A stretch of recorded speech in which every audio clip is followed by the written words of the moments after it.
আসসালামু আলাইকুম। ফারজানাস রেসিপির নতুন আরও একটি এপিসোড দেখার আমন্ত্রণ আপনাদের সবাইকে। আমি আজকে আপনাদের করে দেখাবো পুরান ঢাকার ঐতিহ্যবাহী নরম তুলে আটা দিয়ে করা গোলগোলা বা গুলগোলা তৈরির পারফেক্ট রেসিপি। তো আমার রেসিপিগুলো যদি আপনাদের ভালো লেগে থাকে তাহলে আমার চ্যানেলটাকে সাবস্ক্রাইব করতে ভুলবেন না। আর আমার প্রতিটা ভিডিওর নোটিফিকেশন সবার আগে পেতে বেল বাটনে একটা ক্লিক করে দেবেন। তো চলুন গিয়ে দেখে নিই গোলগোলা বা গুলগুলা তৈরির সম্পূর্ণ প্রস্তুত প্রণালী। এখন প্রথমে আমরা ব্যাটারের প্রিপারেশনটা করে নেব। আর এর জন্য এখানে আমি মেজারমেন্ট কাপের 2/3 কাপ হালকা কুসুম গরম পানি নিয়েছি। এখন এই পানির মধ্যে আমি অ্যাড করে দেব 1 চা চামচ ড্রাই ইস্ট। এরপর একটা চামচ দিয়ে পানি আর ইস্টটাকে খুব ভালোভাবে একসাথে মিশিয়ে নেব। মেশানো হয়ে গেলে গ্লাসটা আমি একটা সাইডে সরিয়ে রাখবো। সেই সাথে বড় সাইজের একটা মিক্সিং বোলের মধ্যে সম্পূর্ণ ইস্ট আর পানির মিশ্রণটা দিয়ে দেব। এরপরে এর মধ্যে আমি অ্যাড করে দেব মেজারমেন্ট কাপের 2/3 কাপ চিনি, 1/2 চা চামচ লবণ। এখন আবারও একটা চামচ দিয়ে চিনি আর লবণটাকে খুব ভালোভাবে ইস্টের গোলানো পানির সাথে মিশিয়ে নেব। আর এক্ষেত্রে অবশ্যই খেয়াল রাখতে হবে লিকুইড পানির মিশ্রণের মধ্যে যেন কোনো রকম চিনির দানা অবশিষ্ট না থাকে। দেখুন কিছুটা সময় মিশিয়ে নেওয়ার পর পানির মধ্যে কিন্তু চিনির দানাটা পুরোপুরিভাবেই গলে গেছে। আর এই পর্যায়ের মধ্যে আমি অ্যাড করে দেব মেজারমেন্ট কাপের 2 কাপ পরিমাণ আটা, 1/4 চা চামচ বেকিং সোডা। আমি আবারও বলছি, এখানে কিন্তু আমি বেকিং পাউডার না বেকিং সোডাটাই ব্যবহার করেছি। সেই সাথে অ্যাড করে দেব 1 টেবিল চামচ মৌরি বা মিষ্টি জিরা।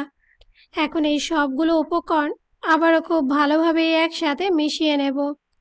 আর মিশিয়ে নেওয়ার এক পর্যায়ে দেখবেন এরকমই আঠালো আর টাইট ফিট একটা ব্যাটার তৈরি হয়ে যাবে। এরপর এই ব্যাটারটাকে খুব ভালোভাবে আবারও হাত দিয়ে ঠিক এভাবেই আমরা চটকে নেব, যেন আটার কোনো রকম দলা বা গুটলি অবশিষ্ট না থাকে। আর এই কাজটা আমি ঠিক কী করে করেছি সেটা আপনারা ভিডিওটা একটু ভালো করে দেখলেই কিন্তু খুব সহজেই বুঝতে পারবেন।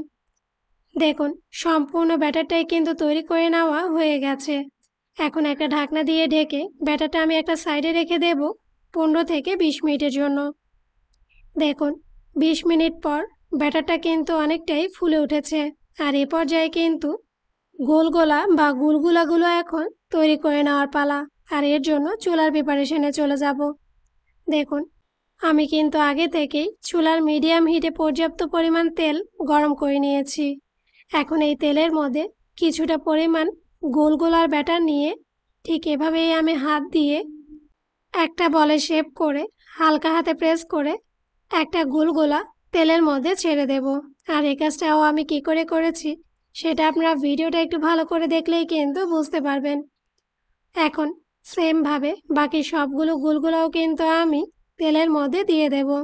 আর অবশ্যই মনে রাখতে হবে একবারে একটা গুলগুলার ব্যাটারি কিন্তু হাতের মুঠায় নিয়ে নেবেন এবং হালকা হাতে প্রেস করে একটা করে গুলগুলা তেলের মধ্যে ছেড়ে দেবেন। দেখুন এর সাথেই কিন্তু অনেকগুলো গুলগুলাই আমরা তেলের মধ্যে ছেড়ে দিয়েছি। এখন আবার একটা তেলের চামচ দিয়ে উল্টে পাল্টে ঠিক এভাবেই সবগুলো গুলগুলাই ব্রাউন কালার করে ভেজে নেব।